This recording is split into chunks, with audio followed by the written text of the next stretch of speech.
What are you unsure about? We'll clarify some of this in a moment. Have a look at this. The Ten of Wands, right? Overburdened with commitments and responsibilities. There's a lot on your plate here. And, you know, it's always our choice.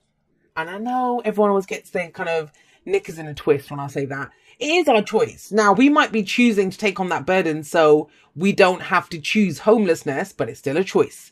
So it's a struggle. Let's just own that. It's a struggle when the Ten of Wands comes up. Look at this poor horse. I don't think it's the guy that, you know, we are when this card shows up. It's the bloody horse with everything on his back and he's trying to climb up that slope. So it feels that way. So this is about dropping a burden. This is about why you left holding all the burdens. So sometimes this can be we have to delegate.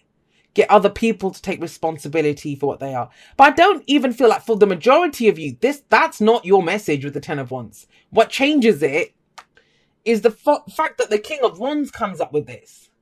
Why is it hard work being the King of Wands at the moment? Now, who is the King of Wands?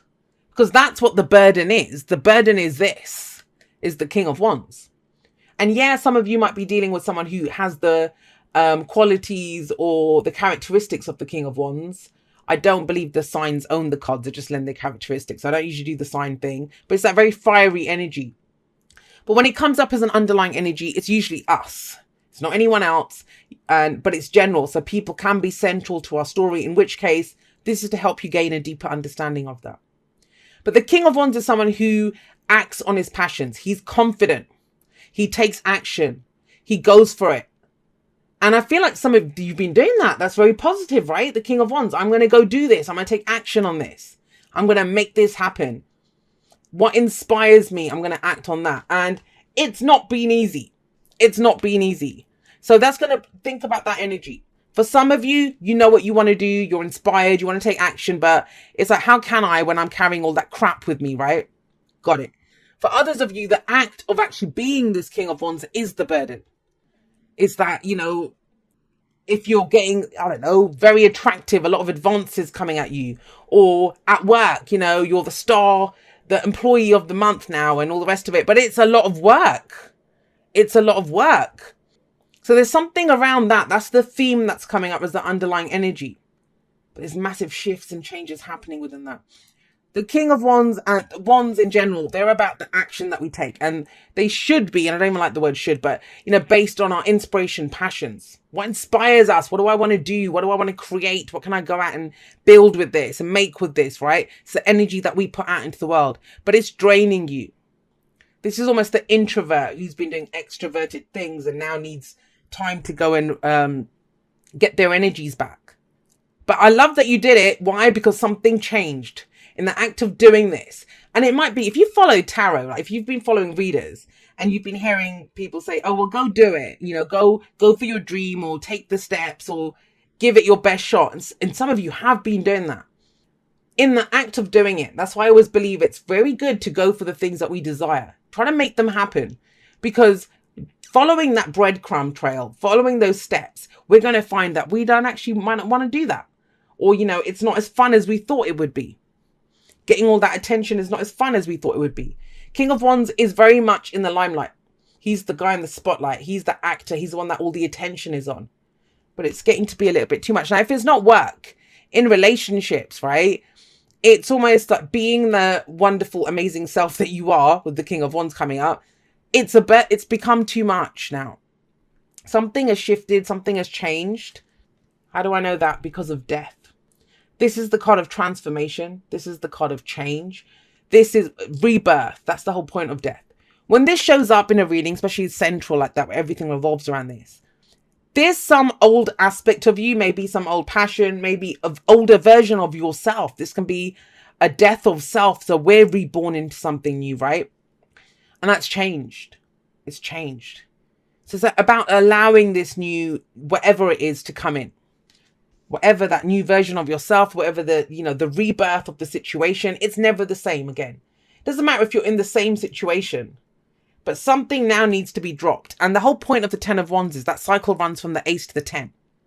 And we started it off with the Ace, where we were excited and enthusiastic and we want to do this and I'm going to create this. And by this point, you've done it for so long, it's like, oh God, I'm so done with this. Now, why has this happened? Because of the Page of Cups. because of the Page of Cups. Now that's, the pages are always the very beginnings of energies. It's where the full potential of that energy hasn't been reached. And this is that budding emotion. This is the inner child. This is the, I want this. And, you know, it's, you crave it at an emotional level, a deep level. It's what the 5-year-old within each of us wants when the Page of Cups comes up. Excuse me, Capricorn. And this is a very mature energy, King of Wands. And I like that because, you know, it's talking about doing things, acting on things, confidence. But this is still where we're vulnerable. This is where we're soft. This is that inner world of us where, you know, self-care, self-love, all of that stuff, our deepest needs and wants at a very core level. And that's what's changed things. Like, this was all fun and games when it started, but it's become too much. And for some of you, it's not as rewarding. It's not as rewarding. Or it's time to kick it up a notch. That could be what's coming up here. Well, we're going to kick things up a notch. That's what Death would say as well. It's remove those things that no longer serve us. This is almost like, you know, if you've got a house and you've done really well and you've bought all these new things and you've bought new furniture, new TVs, new computers, new gadgets for your kitchen, all of that kind of stuff. Now, at some point, you need to throw out some of the old crap. Like, how are you going to have room for new things? How are you going to have room for you to shine even brighter with that coming up? And that's what I feel with this. But the answer to that comes from what you feel. Now, there is something that you love here. There is something that you want emotionally. But you look at the 9 of Pentacles. 9 of Pentacles coming up is the sanctuary that you built. It's that safe space. It's, you've done all the work. This is, again, confidence. Very strong, confident energy coming in. On the surface, I'm sure, Capricorn, if people are looking at you right now, you're looking good. You're looking good as that King of Wands. But they don't see what's behind that. They don't see the shit you've had to carry to get up there. I often have people say this to me, and I've said it in a live. Somebody said in a live once, and I get messages all the time. They say, how have you got so much wisdom? Or how are you so wise? Or how do you know all this stuff? And I'm like, I crawled through a lot of shit. And I feel like a lot of you Capricorns are feeling that too. It's like they see this and they're like, oh, Capricorn, you get it so easy. And they're like, you don't know how much crap I've had to carry to get here. And that's the kind of energy that's coming up. But the fact is that you did, and you're here. Is it time to look at what this was? That deep desire. And the 9 of Pentacles is that person who they've had mastery. It's asking you to enjoy. And there's not enjoyment if you're still carrying that. Enjoy the attention that you're getting. Enjoy who you are. Recognize your own attractiveness. And I don't just mean that physically beautiful. It's in the fact, it's also in the fact, I can't even talk. It's also the fact of, you know, attracting what you want to yourself. But what's the point of having all that if you can't use it how you want to? So the 9 of Pentacles says, enjoy what you've done. Enjoy what you've achieved. Whether you are living in a studio flat, whether you have a mansion, it's not about that. It's the fact that you built it yourself. You made it yourself. And it was mastery over some aspect of yourself that got you here. Now, as much as it says enjoy it, and that I think is key here, are you enjoying this attention or what you're doing? It also says you can stay safe here, but, you know, this can become the gilded cage. This is when we stay in a situation for the money, for the security, for whatever it is. And the 9 of Pentacles says, all right, enjoy that, but there's a whole world to explore outside of this safe space that you've created. You now have the confidence. You now have the skills. You have all of it to expand on that, to expand on it. When I get this kind of energy, if this 10 of Wands wasn't here, this would be amazing. It's like you've become someone, but I would still say go global. If you're a star in your hometown, then this is about going global, going bigger, going like national. It's that kind of energy. But this is here. So there's some aspect of this which has become a burden, which is not welcome. And that's about removing that. So when you do that, and you might start thinking, well, how do I expand this? Because this is the big fish in a small pond. It's time to go bigger, right? Temperance comes in. And it's interesting that it comes up right underneath Death, because if you have a look at the numbers, Death is number 13. Number 13. You know, Death has rolled through town. There's been transformation. There's been change. There have been people, things, situations that have been removed from our lives. And yet, with Temperance coming up, it's number 14, the card that comes in afterwards. This is saying, okay, well, let's take stock of what's left now. What do you want to do with what's left? What is it that is now time to go for? And that's what it feels like. It feels like, you know, this might be the sense. All right, I'll give you an example. So some of you might have been in a really shitty job, but you needed it. You needed it because you had to pay the bills, right? So you've been saying for the longest time, yeah, you know, when I get to that level, when I get that promotion, or when I've saved up this amount of money, then I'm going to start that business. Then I will go and look for something else. Right now, I need the security of this job, right? Guess what? You've got that security now.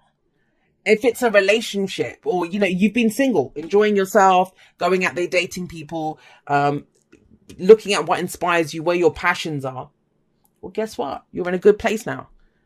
And that's kind of like the hardest part, is that when we've set ourselves a deadline or a limit of when I do this, and death is saying, well, hang on, that situation's changed. What are we doing? So Temperance is saying take stock. What's holding you back? Because the card that comes after Temperance is the Devil, number 15. So by taking stock, by looking at how much time am I spending with my family, with my friends, am I romantically fulfilled? All of this stuff. And there's no right or wrong answer, because you might look at your family and say, well, they're good. They don't really need me right now. It's good. Or, romance. I don't really want to date anyone. Come out of a relationship. I'm good. Like, at least do that assessment. That's what it's asking you to do with Temperance. But have a look at Temperance. I don't know if it is the case here. So you can see there's water coming out of one. There's fire coming out of the other. The water represents our emotions and intuition. The fire represents our passion and action. And it's saying you need both to create this new situation, to go forward, to enhance our experience of our life. We need to have both to be emotionally fulfilled. And some of you shelved that inner child for a little while you did what you had to do. It's gotten you to a great place. But is it time to relook at that? What was your feeling there? The reason I'm saying that is we have the moon coming up. The moon coming up. I actually really like your reading, Capricorn, because... And, saying this to earth signs, I have an earth moon, so I'm not putting down earth signs whatsoever. I love earth energy. That's how we truly build, right? But it's that thing of, well, what do I want to create out of this? And earth signs can sometimes be, well, I have this around me now. I can bank on it. I know what's in front of me right now. If I can see it, if I can feel it, if I can touch it, that's what's real. The passion, the ideas and all of that, I don't know if that's real. Or why would I risk what I have to go and chase a dream? Yeah, it might feel good, but I don't really need to pursue that. That doesn't serve you, because we have the moon coming up. And the moon is looking at, well, is that true? Is that really what your motivation is, to stay in this safe place? Or is it because you're afraid of what will come? Because the moon asks you to walk this path on faith. Can you walk this path on faith? Yes, there are shadows ahead. But, the only way you're going to know what's in the shadows, your fears and doubts, they'll tell you that if I say how I feel, I'll get rejected. If I follow what I love, it might not be as prosperous or, as profitable as what I'm doing right now. There's all these kind of doubts that come in. But the moon is a card of illumination. It encourages you to look at the stories that you're coming up about, the shadows that could come up on your path. Yes, you don't have the whole picture just yet, but only more of it will be revealed as you go forward and you trust your intuition. The moon is a card of intuition. It's less focus on the surroundings, more on the inside, on your dreams, on your feelings. And that little voice of fear is always going to pipe up. It will give you a million reasons of why you shouldn't do it. All you need is one good reason why you should. And you already have that. You already have that. And so when you walk forward, the only way you'll know what's in the shadows is if there's something threatening there, there's something to deal with, is by shining a light in it. You're the bloody light. No one shines brighter than the King of Wands. Don't tell the Queen of Wands I said that. But yeah, no one shines brighter than him. He takes his light out there. He shines bright. It kind of, if you guys are especially if this is for a work reading for you guys, it feels like you have a certain kind of recognition or certain skills now that you didn't have before. And you can take them somewhere else. You don't need to do so much of the legwork. King of Wands is very similar to the Emperor. He's the boss energy. And for some of you, if this is a boss that's putting more and more work on you, it's almost like, the better I do, the more work they put on me. Like, how the hell is that a reward? So it's very much looking at your experience, no matter what it looks like on paper. Unless it fulfills you from a heart space, it doesn't count. Then it's time to move forward. Keep walking your path, right? No matter how much or how little you feel you have right now, more is available. And the point is that you have the confidence now to go for it. But these are the fears. Well, what if, right? There's always going to be the what ifs.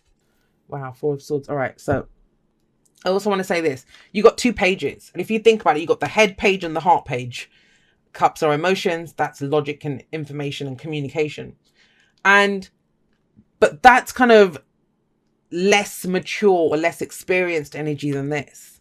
So this you can do. This you can do in your sleep, King of Wands. Taking action, being confident, acting on passion, that kind of thing. But that, I feel like that's more surface level. This is going to be something deeper. This is going to be, something that it requires communication. And it might be with the Four of Swords. Oh gosh, this is kind of strange because the Four of Swords is a temporary break that we take. And it might be to understand what you need to understand. For some of you, you haven't been, someone that you haven't talked to, an old colleague, your partner. Have you not expressed stuff to your partner for a while? This is that where we put our swords down. We don't fight anymore. There's no communication here. But it's to allow the dust to settle. It's like everyone go back to your corners while we figure out what's going on here. Now you have an inkling of what's going on, but that's why the moon's coming up, because there is confusion. We haven't fully explored the feelings. We haven't fully explored the thoughts or the ideas or the information. And this is a card of healing. Now, I feel like you have gone through some healing, and we're all healing always. If you don't want to use the word healing, you've gone through working through like some issues, some triggers, whatever it was. Some, views of yourself, ideas of yourself. You're sitting pretty on that now. But let's take that baby out for a ride, right? Let's take this fabulous person out for a ride and go explore feelings now and thoughts and ideas and communicate. And I've been saying this a lot to people. If you've had a reading with me last few weeks, because you've heard me say this to you, which is that last part of healing, it happens now as we go forward. As we go forward. We all took that fall off a horse. We all had to heal broken bones and stuff at an energetic level, right? Emotionally or mentally. And you did the healing. But you'll know you're fully healed and ready to get back in the fight when you can get back on that horse. That's when you know. Otherwise, it's this. Like, you're at a safe place now. But to get your 10 of Cups, it requires this coming back out there. It's talking about things, exploring, getting more information. And I feel like it's expression, because with the Page of Cups, they're messengers, right? Expression of at least what you want, what you feel, what you think. Let's get you some oracle cards. So there might be 2 different sets of you that need this. We'll see if they work together. Let's see what comes out. Dear you, there is a balance between balance. I can't even talk. Dear you, there is a balance. I was trying to read balance and activity at the same time. There is a balance between activity and rest, ebb and flow. You can't have one without the other. If you are faced with an obstacle right now, the best course is surrender and non-resistance. Soon enough, you'll see how easy it is to flow around it. Now is one of those times when you must trust the river of your life. Go with the flow, and in no time you'll reach what you have your heart and hopes set on. 10 of Cups. Just remember, spirit will keep your head above water and will direct the currents. When it's time for a greater effort, you'll know exactly when you'll need to work those manifesting muscles. It can be challenging to master the flow cycles of your life, but as you develop your skills, affluence will be yours. Enjoy the flow and trust those currents, for we're right there with you with our little umbrella drinks, smiling at your success. Love you so very much. And that's this. Now, the flow, people say go with the flow, and a lot of people don't like that. But think about it. You pick the stream, you jump into that stream, and then you let it take you where it's going. And especially if you don't know what to do right now, then don't try to force a change, right? But I kind of see great progression here, but are you taking on too much? That kind of, make hay while the sun shines. But, let's see what this one says. Dear you, there is only one you, and you have a unique place in the universe. Sometimes situations come up that challenge you to be authentic. And that means you have to be fully yourself and let go of being what you think others may want. Now is not the time to conform to other people's standards or expectations. Be proud of who you are and be courageous. Excuse me. And be courageous. Stand tall in your convictions. Being yourself is a powerful statement and will only lead you to success and ultimately happiness. Don't compare yourself to other people. Want what you have. Choose what your heart wants. And know that your purpose is yours alone. No one else can claim your magic nor take it away. When you place authenticity and originality high on your list of priorities and give them a prominent place in your awareness, extraordinary things happen. Your life is a beautiful one. Love you always and forever. So I do get the sense that for some of you, you've kind of got into this place of where you might be playing a role and you just don't want to play it anymore. But there is a new life coming in. But don't you want it to be the life that you truly want? And I kind of feel the direction towards that. It's kind of moonlit. It's not sunlit at the moment. It's moonlit. But that's why you got the Page of Swords, which is, you know, start speaking your truth. When pages come up, it's because it's new to us. We're not experienced in that. You're experienced at this, whatever you've been doing. But you don't want to be the big fish in a small pond. It's time to come out of that. It's almost like you've taken a break from the feeling and the whatever this was. And it's time to come back to that so you can go back to that dream. You've gotten yourself to a good place of confidence of who you are. You're great at this. You can get this done. That's given you the confidence. So when the moon card asks you, do you have the faith? Can you walk this path in faith? It's not faith in the path. It's not faith in what will come up. It's faith in your ability to get it done. And you've shown that you can do that.